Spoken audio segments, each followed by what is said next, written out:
tuguhaye ikaze wowe rero ukomeje gukurikirana gahunda za Ijema TV. Tuguhaye ikaze tuguhamara ubusinamu bwo bivanye naho uherereye. Dufite umutima udasanzwe rero maze kumenyera kuri kamera zacu, ariko ushobora kuba uri ya mbere udukurikiranye. Reka tumere ikaze umutima twibwira ikaze. Murakoze cyane, nitwa Nelly. Turamaze kumenyera hano, ariko hariho umuntu ashobora kuba kumbure atari rya mbere aje kuri no chaîne yacu, canke rikaba ari rya kabiri muga yaragukumbuye akumbuye kumva gihajwe ryawe rero. Ngaho turagusode gatoya udushirire ko twumva. Wakuabudiwa, wakuheshimiwa ni wewe Mungu,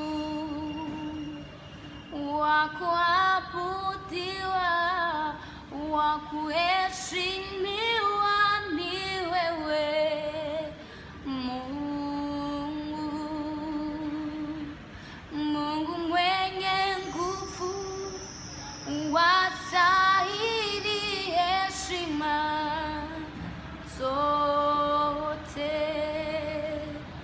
Mungu mwenye nguvu, wastahili heshima zote. Hakuna mwengine wa kulinganisha na wewe Mungu. Ukisema ndio, nani hawezaye kupinga?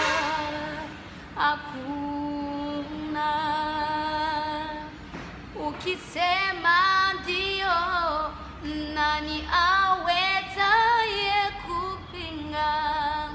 Hakuna. Okay, murakoze cyane. Atubwiye ngo Mungu ni mwenye nguvu, Imana yacu irakomeye. Sinzi uko wewe nimba warabibonye nkuko nane nabibonye. Nuno muhanzi kazi ndibaza abiririmba nk'umuntu yabibonye. Aratuimbira karimbo ryo kuri mu Giswahili kageshe cyane. Imana yaguhaye ingabire idasanzwe, Imana biheregwe icubahiro. Turafise ingabire ariko zitaramara kumenyekana cyane. Imana ishimwe rero kuriko urakoresha ingabire yawe. Kuko Imana tubiye ngo aduhaye amatareni, yaduhaye impano tugomba kuzikoresha. Imana yazayizo kubaza kuno kwaje iyo talent yawe yaguhaye. Ushobora kuba wowe ushoboye kuririmba, undi ashoboye gusenga. Reka rero byose tubikora kugira ngo byuzuzanye mu murimo w'Imana. Ubu rero karavuga Imana akavuga inguvu zayo, nibaza hari uko yabibonye. Rero turirimbye ngo Imana ishimwe cyane, tukaba twibeshe. Jewe hari uko nayibonye ngomba kwishima nawe nuno muririmbyikazi. Reka rero tumubwire adufashe kuko babimenyereye afise iyo mpano. Je mfise itariyo yo kuririmba, afise indi kumbura. Ushobora kuba afise yo kuvuga, yo gusenga, yo gutwenga, impano ziratandukanye. Reka rero uw'Imana yabigabiye bidufashemo atubirimbire ashima Imana, ati Imana nishimwe cyane. Tubaye ikaze. Ni Yesu wanje wangitu muvandimwe, Imana ishimwe cane, kandi ibyo mfise byose niwe wabimpaye. Imana ishimwe cane, kandi yarambabariye angira imbohe iwe, yamviriye amaraso yo mu mutima wanje. Ndanezerewe cane kuko yacunguye. Imana ishimwe cane, ndanezerewe cane kuko yacunguye. Imana ishimwe cane. Kuba dushima Imana rero soko amarira aba yashize, soko ibibazo biba byarangiye, soko tudakenye, soko dufite ibyuzuye, ariko nuko tunyuze mu mutima. Nagomba gusaba uno mutumirwa wacu kumbura ushobora kuba ufise ishimwe mu mutima wawe, ikintu ushobora kuba wibuka mu buzima bwawe ukavuga ati kino kintu vraiment Imana yarahabaye ndayishima, kamwe basi cyangwa tubiri, akantu wibuka vraiment uvuga ati kano kantu nahabonye Imana by'umwana mu atari gushobora ni nkiki. Tuvuze ubukuru bw'Imana canke tukavuga ivyo Imana yakoze, tukabidondagura ngo tubiheze. ariko hari ikintu usanga kiba iriyari mu buzima bw'umuntu. ndibuka Imana igihe kimwe nari gusenga bambira ko habaye ikibazo muhira, ariko ndavuga ati uko biri kose ibibazo ntibyoja hejuru y'indwara, ntibyoja hejuru y'ibibazo biriko biraba, ntibyoja hejuru y'ubukene. Ubwo ndapasiyanta ndavuga ati Imana nubigira ukabigirura. Ndavuga ati uko biri kose je ndaguma mu ngoro y'Imana, kuko natahuye ko ata muntu n'umwe yagiye mu ngoro y'Imana yatashe imvumu.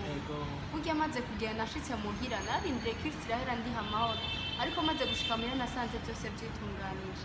Ni ibitangaza byinshi Imana yabidukorera, ariko ugiye gusubiza amaso inyuma hari n'igihe ubura ingene wovuga Imana ukabura ingene woyifata, ugahitamwo uri nk'umuntu uzi kuririmba mbese hari n'igihe no kuririmba wumva umengo urabuze ingene wokwita Imana, ariko ubundi vraiment umuririmbyi mwiza aravuga ingene bivuga, aravuga ati ni yawe uriya vraiment no kuri ndashima Imana.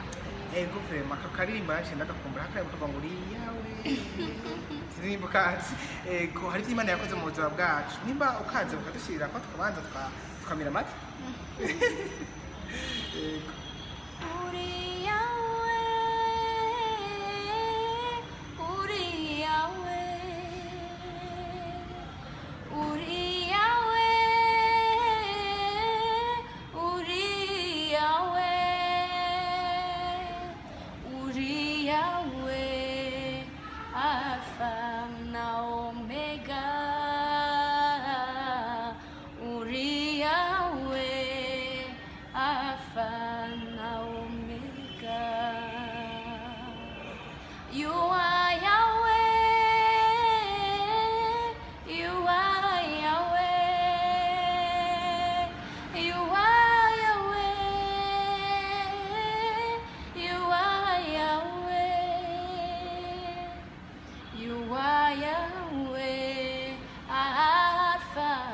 and Omega, you are Yahweh, Alpha and Omega. Wow, urakoze cyane. Murumva ko no muntu mu muhogo hiwe vraiment Imana yarahagoroye, sivyo yishakamwo, so kwidigadiga bimurimwo neza n'ingabire y'Imana. Nagomba kubatsa kwazo gatoya, hari ukuntu bakunda kuvuga ngo mbiye wibukije Imana mu birimo donc wayikoreye. Hari igihe ukora gakuba ku rukundo ugafasha nk'umuntu agowe cyangwa agwaye, cyangwa ukaja gukorera iyo Mana muri bwabo kene ufise muri yanza rufise, wakagera igihe rero wibutse Imana ibuka imirimo nagukoreye, Imana igatabara. Nibyo tugiye kubiraba nibyo Imana ntishobora kwirengagiza umwana wayo. Nimba umuvyeyi ashobora kugenda ku ishuri, agiye ku ishuri akagenda kuraba orere y'amakayi n'akarorero, akagenda akaraba orere y'amakayi y'umwana wiwe akayamugurira, nagomba ndakubwire ko amaze kugenda araza akamugurira iyo orere nyene yasavye y'amakayi. Peut-être umwana arashaka kuja ku ishuri ugasanga butumye nk'ikayi ya horizon canke dessin, ugasanga ntibashyize kuri iyo orere, ariko umuvyeyi araza akagura ivyo nyene. Mu gihe umwana atibukije umuvyeyi amubwira ati burya abantu bunikaye, umuvyeyi ntabwo yigera avyiyumvira ngo ayimugurire. Ariko nagomba ndakubwire n'Imana mu gihe utayifashe ngo uyisabe canke uyibutse, suva ko ivyo tuba turiko turacamwo vyose itabibona, ariko ibishaka gusa irabe umutima wo guca bugufi canke wo gusaba. Imana nta muntu n'umwe ushobora kwirengagiza mu gihe yamusabye. Ivyo ntibibaho. Donc ijambo ry'Imana rirangura ico rivuga, hamwe ivuga ngo nimumpamagare ndabitaba, ndabereka ivyihishe n'ivyikinze. Kandi nibuka Yesu avuga ngo mumpamagare ndabitaba. Donc yavuga ngo nimusabe muzoronka, muguze muzokugururirwa. Bihuye rero n'ivyo bintu uri kuravuga. Apari yuko abaririmbyi muhezagira abatwe tubumviriza, bakunda kuvuga ngo uyu muririmbyi rimvye neza ngo abasenze kabiri. Apari ko twebwe muduhezagire. Namwe hari inyungu mubigiramwo mu buryo bw'umwuka, mukumva munezerewe iyo vyahise ukaririmba neza. Nagomba mvuge ni ndavuga guhimbaza, sindiko ndavuga kuririmba. Kuko ndiko ndavuga kuririmba nta hantu banandukanye na fivyo nasatwe. Ndavuga guhimbaza.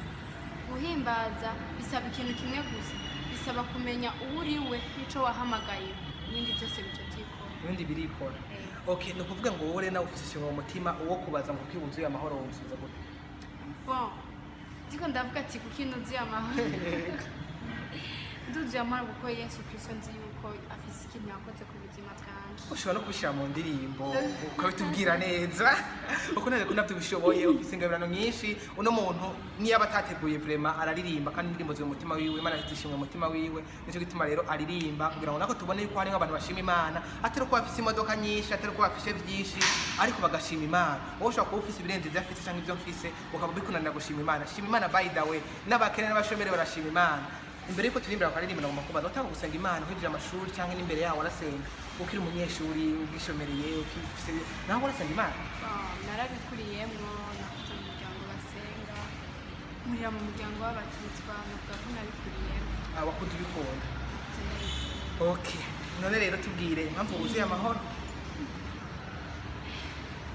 nduzuye amahoro ko Yesu Kristo yarangiriye neza umurinzi neza arabivuga ngo ningo jewe Yesu yankunze jewe Yesu yangiriye neza ngo nibambaza ni kwereka nuzuye amahoro kwereka nuzuye ubwishime kwereka nuzuye ibitwenge kwereka nuzuye amafyeri kubera ko Yesu Kristo ari cakoze dushirire mu gahoro iyo atagikora simba ntihana dushirire mu gahoro gateye twumve uko kuntu bimeze yego jewe Yesu yankunze jewe Yesu yangiriye neza jewe Yesu yankunze jewe Yesu yangiriye neza nawe nibakubaza ni kuki wuzuye amahoro nawe uzabishure Yesu yangiriye neza wow Yesu yakugiriye neza nibutse indirimbo imwe hari umuririmbyi yaririmbye aravuga ngo hari imbaraga zitanga amafaranga imbaraga zitanga urubyaro ni imbaraga zizana inoti zananiranye sinzi nimba ari inoti zabutse cyangwa hari imbaraga izo mbaraga nizo wese agira neza dushimire rero umutumirwa wacu sinzi nimba hari ikindi kintu ugomba kubwira abantu haba mu by'agakiza haba mu kwihana ibyaha haba mu gukiranuka turi mu bihe bigoye abantu bafite ubwoba sinzi nimba hari icyo watubwira haba mu ndirimbo haba mu majambo ushobora kugira akantu usangiza abantu mu majambo make mbere kunda ndirimbo nagomba ndabashimire cyane umwanya mwafashe wo kunkurikirana kenshi ndabizi mwari munkumbuye hama ikintu nagomba kuvuga kuri iki kintu turi mu gihe cy'ikangu ndavuga inyakugwa sinzi ko babyita abandi ari inyakugwa hari ikangu birasaba ko umwe wese ashobora kurinda umutima wiwe rero nyuma bivuga ngo urinde umutima wawe gusumba ikindi kintu icyo ari cyo cyose bisaba ko urinda umutima wawe gusumba ikindi kintu icyo ari cyo cyose yani bisaba ko ushobora ko witwararika umutima wawe gusumba ikintu icyo ari cyo cyose sivyo niryo tunga ryawe ntikizobuza yuko Imana ishitse inama zawe zose ikaguca umutima wawe wifuza niwayigororokera niwayigumako Imana nta kintu na kimwe uzoyibura unyibukije umuntu ngo yitwa Ezekiya nimba ari Ezekiyeli ngo haje umuhanuzi amubwira ko agiye gupfa rero Ezekiyeli yumva wewe gupfa sinzi byo bimubere nk'umutwaro nuko yumva hari ibyo ataruzuza nk'inshingano yagomba kurangura rero agiye kwibutsa Imana ntiyayibukije amashapure menshi yavuze ntiyayibukije ibisimba yasirimbye ahubwo ngo yayibukije yuko yatunganye imbere yayo yabonetse nk'ugororotse bimara icumwagira imyaka 15 yo kubaho rero nk'uko nere yabitubwiye dukiranuke iki gihe cy'ikanguro dukurikira Imana n'imitima yacu yose yaratubwiye ko akarimbo ngo cyaririmba reka rero tumuha karirimbe hanyuma duce dusozera ikiganiro cyacu cy'uno munsi kazi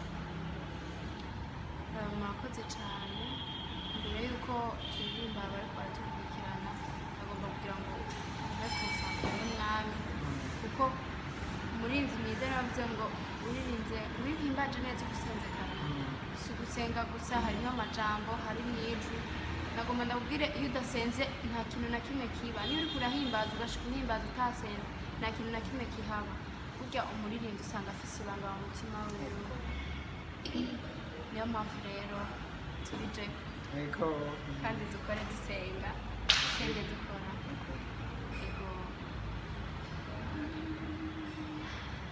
Seigneur nous sommes là pour t'adorer Yahweh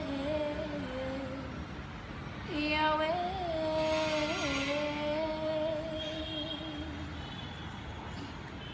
Seigneur nous sommes là pour t'adorer, Yahweh, Yahweh,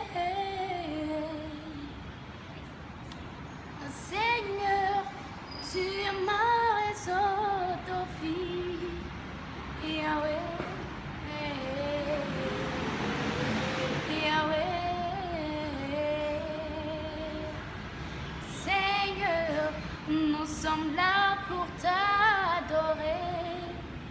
Yahweh, Yahweh.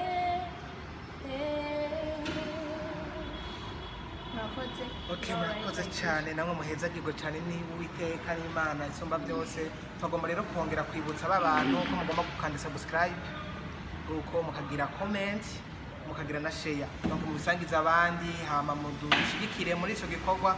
Hanyuma kandi wibuke gukanda ukazogera kari haruguru kugira ngo bikunde ko hanyuma ikiganiro tuzogira kizoce gushikira bitakugoye.